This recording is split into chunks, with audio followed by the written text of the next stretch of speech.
महाराष्ट्राचा आवाज आपल्या हक्काचा। उल्हासनगरमधील दुकानात कपडे बदलत असताना एका महिलेला चोरून बघत तिचा विनयभंग करण्यात आला।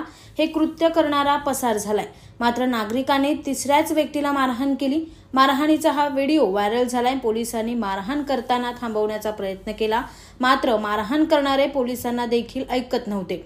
अखेर विनयभंग करून पसार झालेल्या आरोपीवर आणि मारहाण करणाऱ्यांवर पोलिसांनी गुन्हा दाखल केला असून त्यांना अटक केली आहे। उल्हासनगर स्टेशनला कपड्याच्या दुकानात गेली होती कपडे घेण्यासाठी। मग ते कपडे तिला फिट बसवत होती। मग ती अल्टर करण्यासाठी एका दुकानात गेली। अल्टर करण्यासाठी गेली असताना तिथं त्या जो टेलर आहे तिने त्याला ते चेंजिंग रूममध्ये तिला ते मेजरमेंट घेण्यासाठी पाठवली।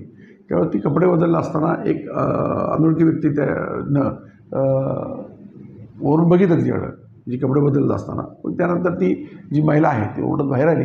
बाहेर आल्यानंतर लोकांनी त्याला पकडलं आणि लोकांनी त्याला ती महिला जिची तक्रार होती ती निघून गेली। पण इतर महिलांनीच त्याचा गैरफायदा घेतला आणि त्याला बेदम मारहाण केली। त्यानंतर तिथं पोलीस पोचले त्वरित लगेच। पोलिसांसमोर पण ते मारत होते।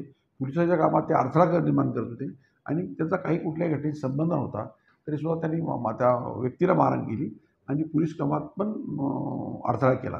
याच्यामध्ये पोलीस कामात अडथळा केला आणि पोलिसांनी धक्काबुक्की केली म्हणून ज्यांनी मारहाण केली त्याच्यावरती गुन्हा दाखल केलेला आहे।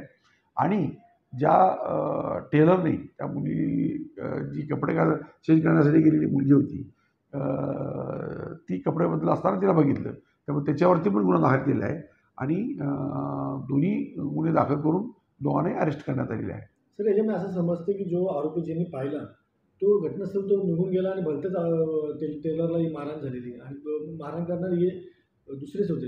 हे अगदी बरोबर आहे। ज्या महिलेच्या बाबतीत हा प्रकार झाला ती महिला नंतर निघून गेली। तिला आम्ही परत बोलून घेऊन तिची तक्रार घेतली आहे। पण ज्यांनी मारहाण केली त्या मारहाण केलेल्या ज्या मुली महिला आणि जो पुरुष आहे त्यांचा ह्या घटनेशी कुठलाही संबंध नव्हता, तरी त्यांनी त्याला मारहाण केली, तसेच पोलिसांच्या कामात अडथळा केला। सर, एकूण काय कलम लावण्यात आलेली? त्याच्यावरती सरकारी कामात अडथळा केला आणि मारहाण केली यावर कलमे लावण्यात आलेली आहेत। आणि ज्या टेलरनं तिला कपडे बदलताना बघितलं त्याच्यावरती विनयभंगाची कलमे लावलेली आहे।